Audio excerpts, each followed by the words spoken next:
selamat datang dan senang berbicara dengan selamat juga untuk narasumber kita pada malam hari ini Ibu Ina Irawati. Bagaimana Ibu kabarnya malam hari ini? Baik, baik. Alhamdulillah baik, kamu sama baik. Pada saat ini aku sama banget ada narasumber yang keren banget ya. Ada Ibu Ina Irawati, dia merupakan perhatian dan Women Crisis Center di negara Malang. Oke baik, podcast kita pada malam hari ini membahas apa sih? Jadi di podcast kali ini kita mengangkat tema 16 hari aksi dari kesadaran menuju keberanian dalam menghadapi kekerasan. Nah, urgensi pemilihan tema ini tuh berangkat dari bagaimana kita melihat belakangan ini banyak terjadi kasus kekerasan dalam pacaran. Jadi di podcast ini kita mau mengangkat tema pembahasan kekerasan dalam pacaran dan bagaimana cara menanggulangi serta pencegahannya. Topik yang akan kita bahas pada malam hari ini bisa banget nih buat kita semua semakin aware terhadap kekerasan dalam pacaran. Nah, kenapa sih kita pakai topik 16 hari aksi dan kesadaran menuju keberanian dalam menghadapi kekerasan? Jadi kita pilih tema ini karena kita sebagai bagian dari Kementerian Pengarusutamaan Gender Badan Eksekutif Mahasiswa Fakultas Hukum Universitas Brawijaya ingin ikut berpartisipasi dalam memperingati 16 hari anti kekerasan terhadap perempuan. Nah, materi yang akan kita bahas nantinya diharap bisa menjadi salah satu wadah edukasi bagi perempuan untuk berani melawan jika menghadapi kekerasan dalam pacaran, yang mana itu nantinya dapat melanggar hak asasi manusia dari para korban itu sendiri. Apalagi di banyak kasus, kita juga melihat masih banyak banget nih korban yang belum berani speak up karena mungkin mereka merasa terdapat tekanan atau mungkin juga takut salah satu faktornya. Nah, gitu ya, dari alasan mereka ini, kenapa kita pakai topik untuk malam hari ini aku juga makin semangat dan mencoba mendiskusikan beberapa pertanyaan kepada narasumber kita malam hari ini. Oke, baik. Berpertanyaan nih ya. Kita langsung aja yuk ke pertanyaan pertama. Ini pertanyaan pertama nih. Kekerasan dalam pacaran ini kan sering banget ditandai dengan illegal stalking ya Bu ya. Nah, menurut Ibu Ina sendiri, apa sih pengaruh gaslighting terhadap terjadinya kekerasan dalam berpacaran? Ya, kembali pada konteks relasi gitu ya. Artinya kalau namanya pacaran itu kan penuh kasih sayang, ada rasa cinta, tetapi kemudian realitas yang kita temuin itu sosial media itu kerap sekali mendapatkan pelaporan terjadinya kekerasan dalam masa pacaran. Nah, terkadang kekerasan itu bisa teridentifikasi jelas gitu ya, langsung fisik gitu ya. Itu kan gampang tuh, menar-menar atau kemudian tiba-tiba dia datang sudah dengan lem di sekitar mata juga pernah kayak gitu.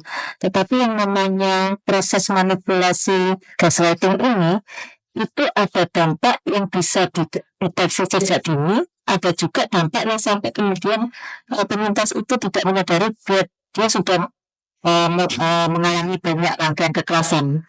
Jadi kekerasan itu ya bisa kekerasan terkait dengan ekonominya, karena juga ada beberapa penyintas itu yang sampai memberikan pembiayaan hidup pasangannya untuk kos, kemudian bensin, bahkan bayar hutangnya gitu ya. Ada juga yang kemudian dia mengalami kekerasan itu secara psikologis, kata-kata kasar, atau tiba-tiba menghilang, atau merendahkan, itu sehingga kemudian perempuan ini menjadikan nyaris tidak percaya gitu. Ini benar atau enggak sih? Jangan-jangan aku yang salah kayak gitu. Jadi proses manipulasi itu kalau beruntung cukup panjang, itu yang kita bilang bahwasanya perempuan ini dalam kondisi yang sangat rentan sekali gitu. Apalagi kalau dalam proses itu ada arena kekerasan secara seksual gitu ya. Ada yang sampai terjadi kehamilan, ada yang juga sudah terinfeksi seksual menular seksual kayak gitu juga ada gitu. HIV AIDS gitu. Ya, tapi itu kan tidak mudah ya untuk kemudian perempuan pelayanan kesehatan mengakses itu gitu ya. Apalagi kalau VCT itu yang tidak mudah kadang sudah ada hasilnya gitu ya. Nah, buka amplopnya itu udah diteganis nama gitu. Ya, jangan-jangan atau bukan positif, positif apa gitu. Nah, dan gitu. Nah, mendengar penjelasan Ibu tadi, saya jadi makin penasaran ya Bu. Jadi kan di belakangan ini itu kita menemukan banyak kasus di masyarakat ya. Ini biasanya masyarakat yang menyebut fenomena ini dengan istilah revenge porn atau pornografi balas dendam. Nah, biasanya kasus ini tuh melibatkan penyebaran konten pribadi yang dalam tanda kutip itu mungkin intim gitu Bu ya. Nah, tanpa adanya persetujuan dari pihak-pihak yang ada di dalam konten tersebut.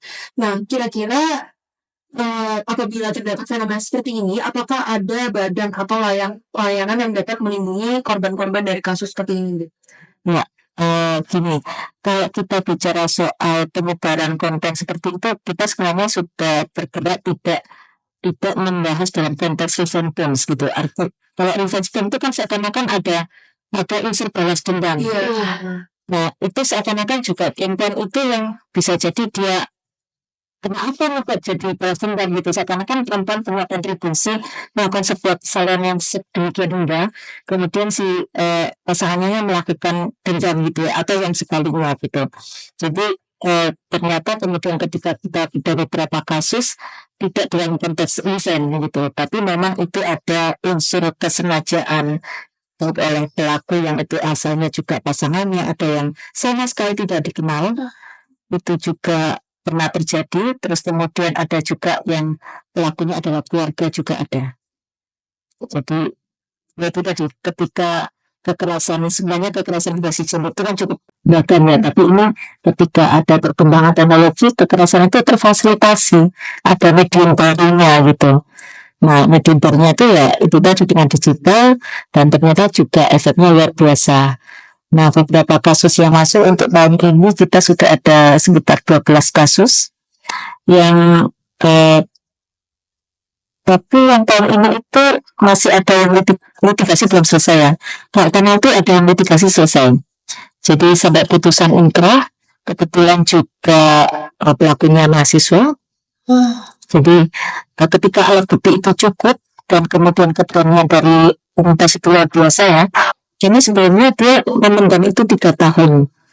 Cukup lama, bahkan dia sampai transfer berapa kali apa yang diminta oleh si pelaku itu ada alat buktinya, tapi dia tetap diam. Kenapa dia akhirnya ngomong? Karena kemudian beredar dokumen itu di desa tempat perempuan itu. Itu yang bikin tidak mudah ya. Jadi dia lapor ke Komnas Perempuan, dan Komnas Perempuan karena tidak punya tupoksi untuk memberikan layanan, diberikan kepada lembaga yang terdekat dengan penyintas. Kebetulan terdekat karena dia ada di kabupaten, jadi ke WCC. Dan ketika kita coba tidak kasusnya, alat buktinya cukup. Bukti transfer ada teman yang juga dikirim dokumen itu. Jadi kalau ini menguatkan alat bukti ya, jadi alat buktinya itu tidak hanya keterangan saksi korban, tapi juga ada saksi yang menerima transferan tadi, transmisi itu ada gitu. Terus kemudian bukti transfer secara ekonomi juga ada gitu. Itu jadi kemudian dia melaporkan ke Polres.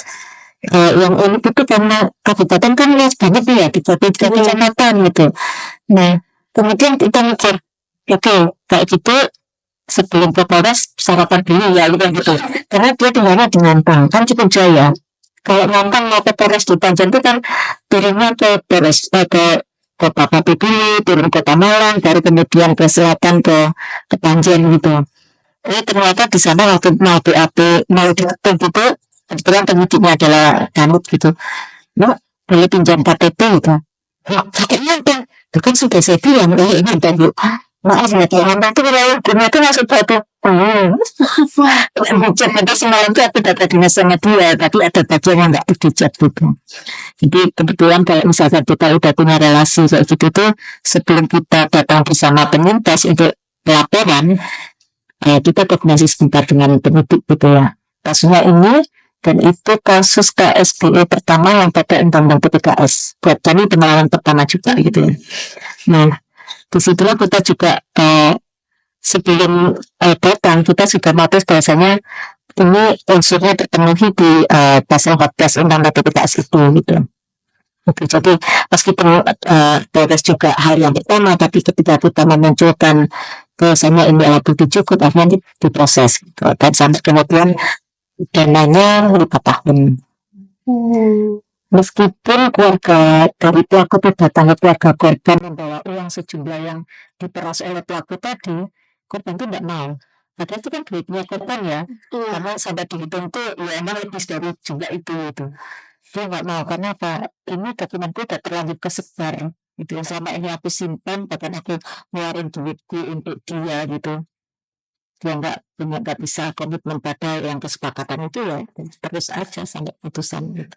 Iya, mungkin karena dipakai kesebar banget kayak harga diri ya, malu juga. Meskipun putusan yang tidak mudah buat penyintas itu, dia untuk di masyarakat gitu ya, mau keluar itu tuh takut, karena takut kayak ini sudah lihat videoku, kayak ini udah melihat gitu tuh sampai itu proses tersendiri ya untuk pulih itu kan nggak mudah gitu. Itu yang baca catatan kami. Termasuk ketika pada hari putusan itu ada orang teman jurnalis itu yang aku mau up ini ya kasus tapi sama sekali tidak menyebut identitasmu, kamu dari mana sama sekali enggak. Oke, akhirnya ditulislah di media kasus itu. Yang nggak kita sangka sore itu penyintas itu langsung datang, wah aku kayaknya ke-trigger lagi nih kayak gini-gini. Kenapa? Tiba-tiba beberapa temanku SMA itu ngechat gitu. Kenapa begitu? Ya dari media itu ceritanya piye gitu. Jadi orang baca di media itu sangat jelas pelakunya ini, kasusnya ini, dan orang notice loh. Orang itu temanku itu pacarnya dia, artinya kan korbannya temanku itu gitu. Itu jadi beberapa orang yang selama ini nggak ngerti jadi tahu dan kemudian masuknya ngasih support, tapi itu tidak menjadi support gitu. Iya. Wah ternyata ini kemarin jadinya begini gitu. Meskipun nggak ada tulisan nama dia atau daerah mana korbannya nggak ada tulis. Berarti yang kayak gitu menimbulkan rasa ketidakpercayaan dari korbannya juga ya Bu ya? Iya, artinya juga ketika misalkan teman-teman jurnalis sudah menuliskan gitu, kadang kan kita pakai apa ya, kayak oke kode etiknya kalau menulis kasus itu seperti apa. Tidak serta-merta juga meskipun kita anggap itu clean, nggak ada identitas apapun atau kalau di tracing mengarah ke dia penting gitu ya. Jadi kenapa kalau dengan media pada saat kasus-kasus KS ini kita sama sekali tidak. Kayak untuk korbannya Ibu, itu tuh mendapatkan pendampingan secara mental juga nggak Bu? Iya, jadi ya kami itu kan nggak mudah ya. Meskipun dengan undang-undang PPKS kan belum juga semua layanan itu bergerak jalan ya, terutama kalau kita lihat itu UPT-DPPA. Jadi dalam undang-undang itu kan ada mandatory unit pelayanan teknis daerah yang akan memberikan layanan secara terpadu.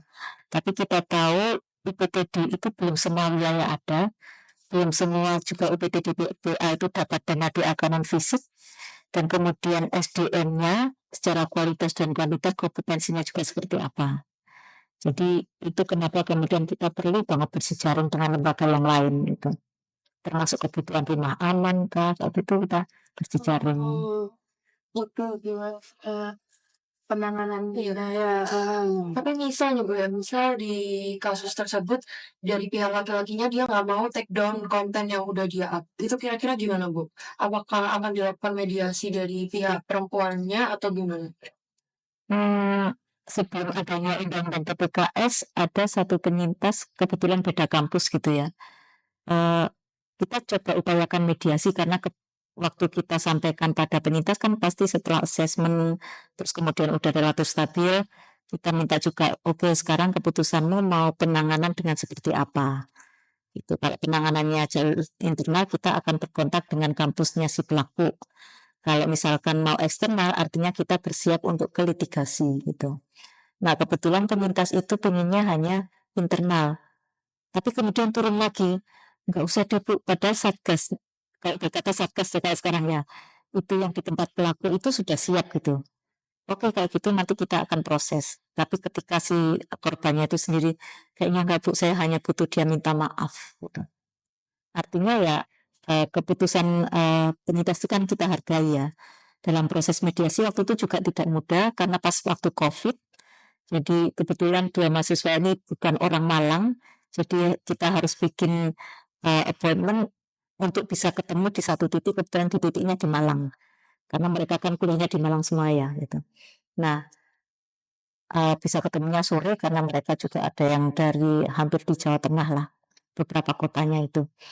Terus kemudian setelah kemudian proses mediasi tersebut kita juga meskipun mediasi kita juga bikinkan semacam legal opinion yang kita bacakan kepada terutama pelaku dan keluarganya ya waktu itu dia justru yang banyak itu keluarga dari pelaku yang datang itu, ada kakaknya, ada bapaknya, ada pamannya 2 orang gitu.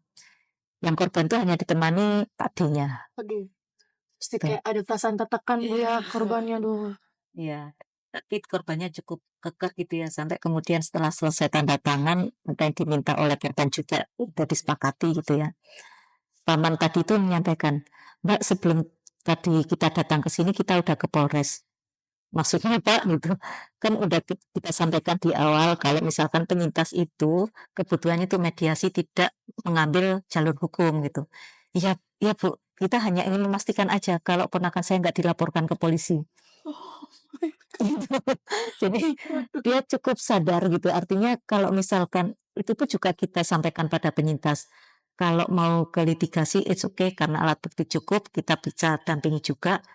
Tapi pertimbangan dia, Bu, kalau misalkan nanti saya laporkan ke ranah hukum, karena kebetulan dia juga cukup paham ya, kan nanti dia nggak bisa apa, menjadi ASN atau TNI gitu.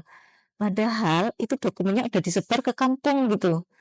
Jadi karena mereka punya relasi romantis sebelumnya, keputusan itu kadang keputusan yang menurut kita juga kok begini ya gitu. Oh iya.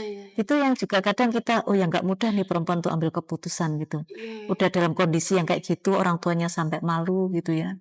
Sampai kemudian meminta kami untuk memediasi betul sampai ini clear gitu.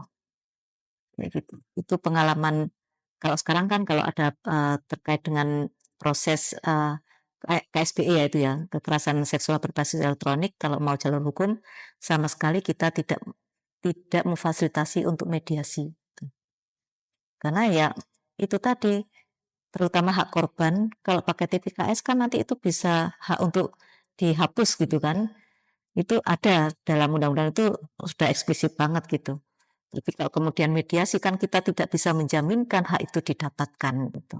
Siapa yang eksekusi untuk men-take down semua kalau nggak ada misalkan putusannya ini gitu kan. Kayak gitu.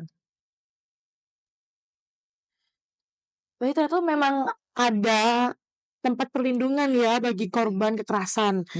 Nah, teman-teman, kami harap banget nih ya setelah adanya podcast ini, teman-teman semua nggak usah takut lagi buat lapor. Karena udah ada layanan yang akan melindungi teman-teman semua.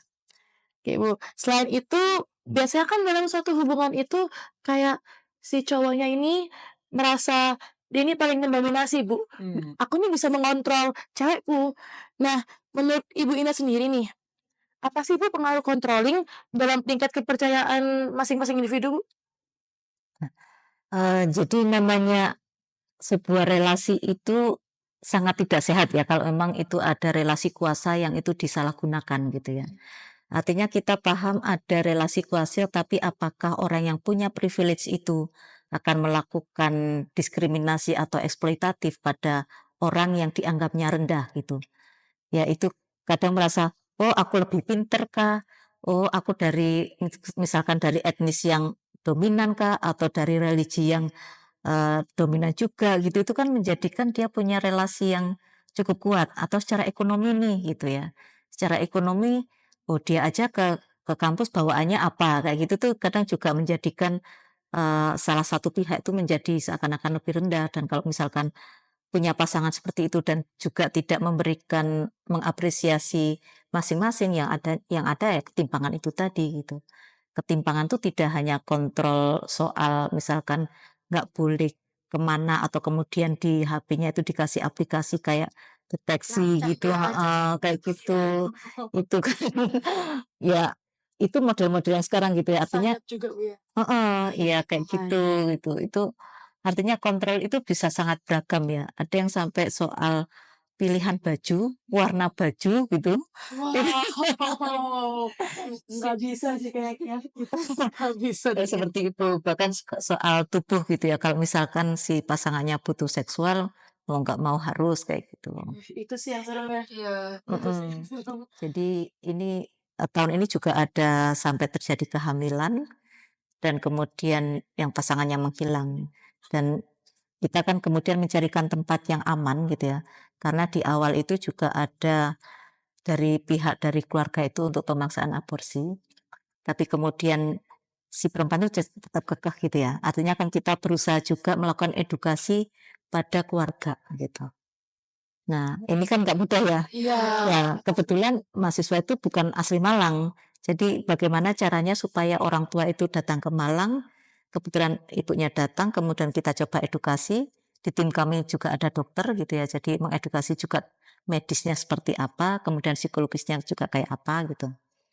Saat ini dia ada di sebuah yayasan, karena dia juga tidak mau orang kampus tahu, jadi dia cuti 1 semester, kemungkinan nanti HPL-nya awal Januari.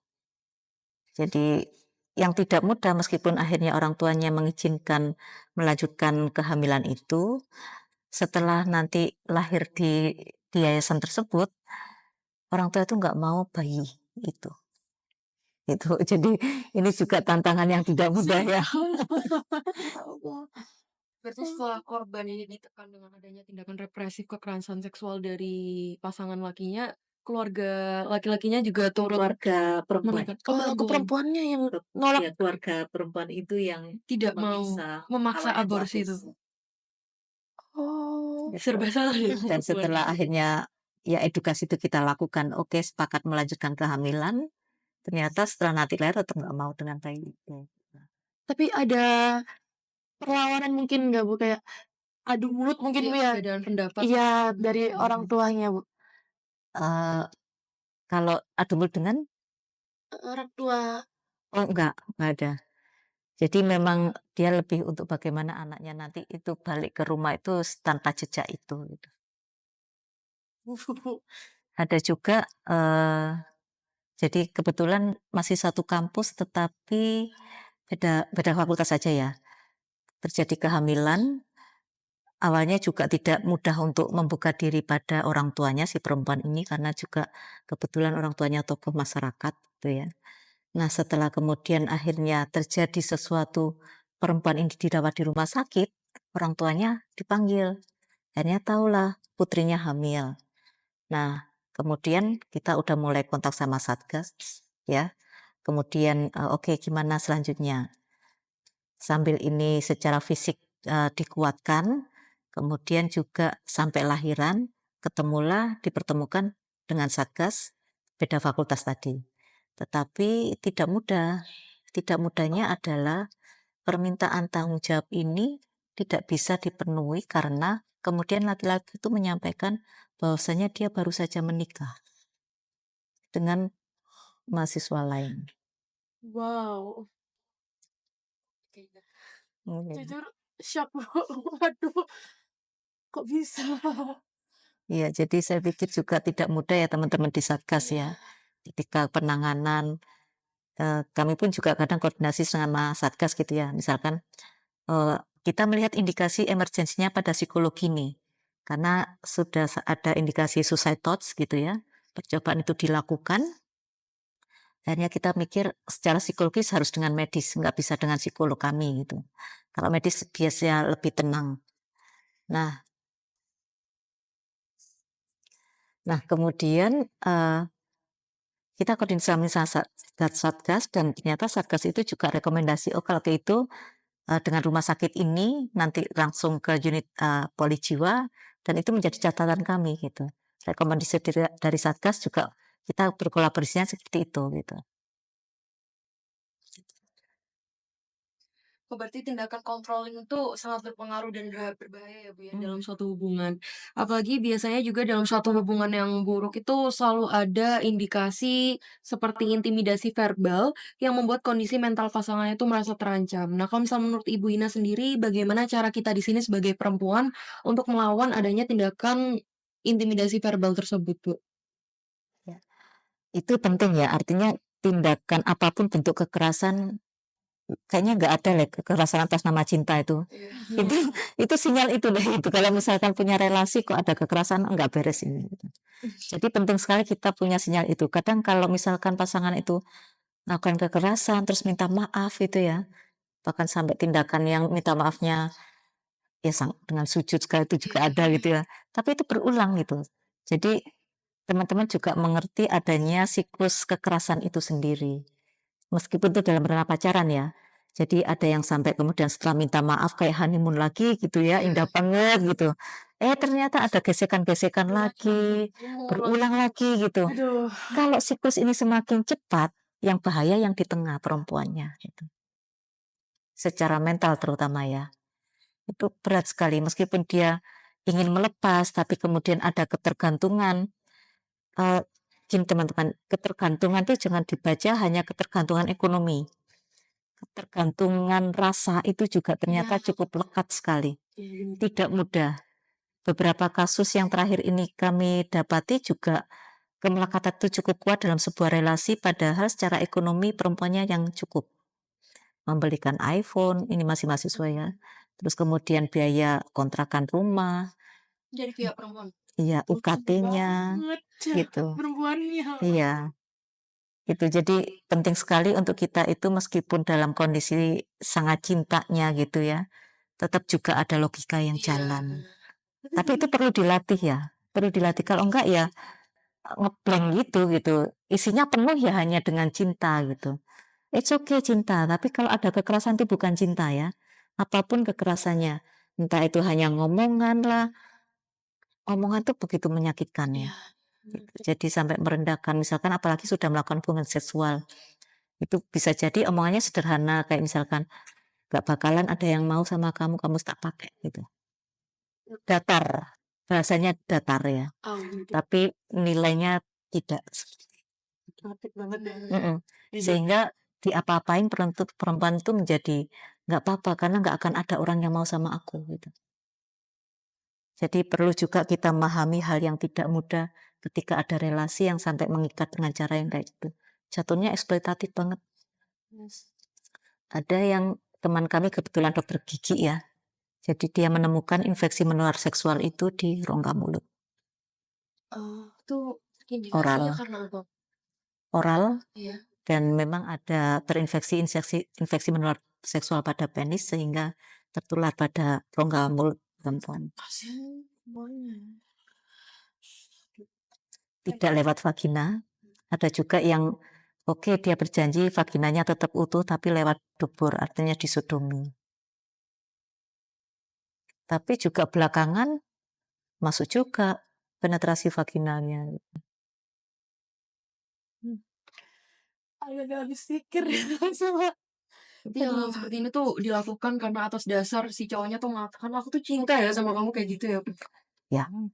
Itu tuh serem banget sih kadang kalau udah masuk ke telinga. Cinta atau kemudian perlakuan ya karena ibarat kata kalau yang kebetulan kalau korbannya anak biasanya kan di grooming gitu ya. Jadi ketika belum paham ini sinyal apa sih perlakuan ini nanti akan punya apa ya kayaknya juga nggak akan gratis deh perlakuan kayak gitu ya misalkan tiap pagi disapa itu kan juga hal yang indah ya. Misalkan udah makan Kak, ayo ntar jalan ya, wah indah banget gitu. Ketika misalkan di rumah dia juga kering misalkan ya nggak dapetin kasih sayang.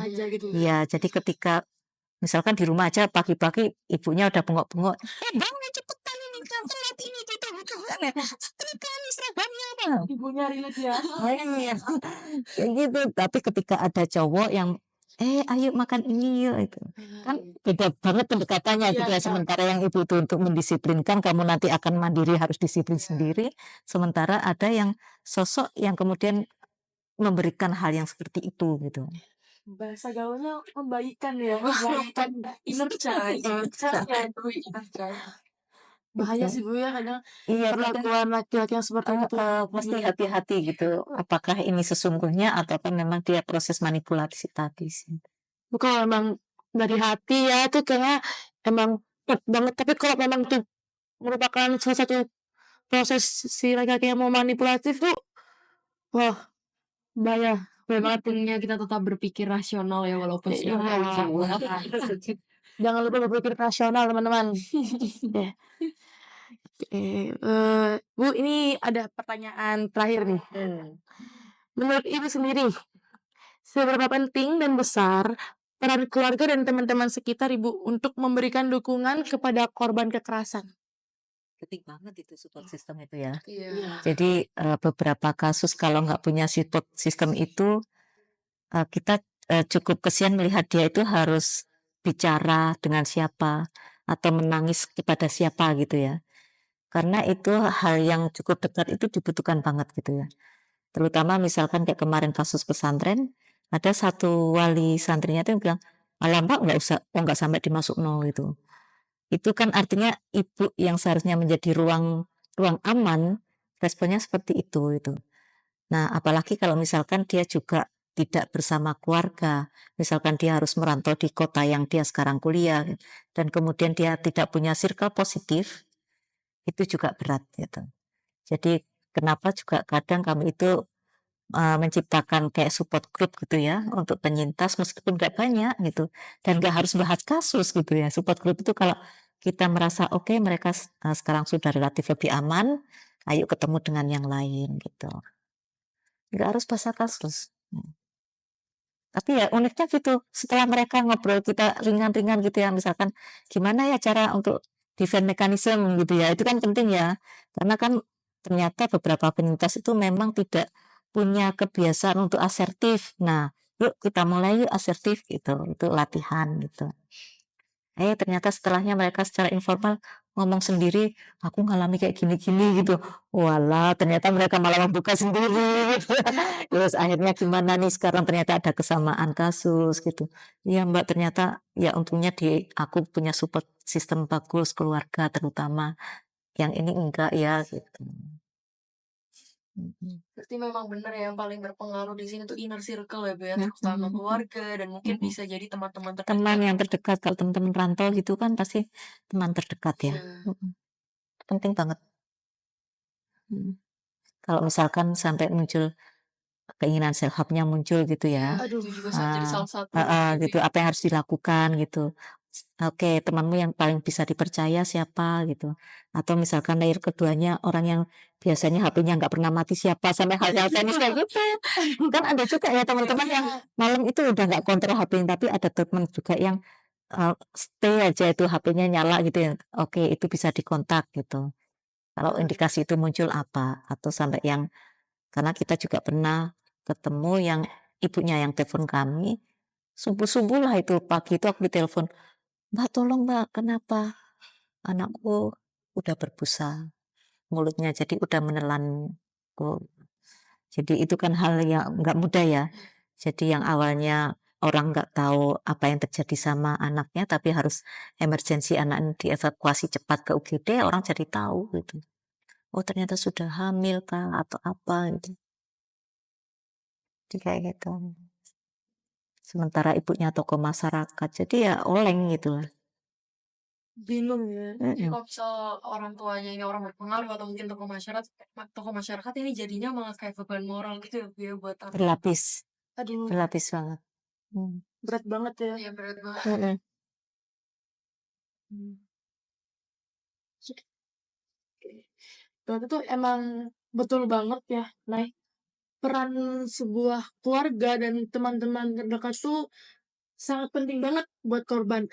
Jadi memang sudah sepatutnya kita sebagai teman terdekat atau keluarga bila mendapati teman kita menjadi korban, Bu, ya, Mhm. memang seharusnya tuh kita dampingi, bukan malah kita hakimi.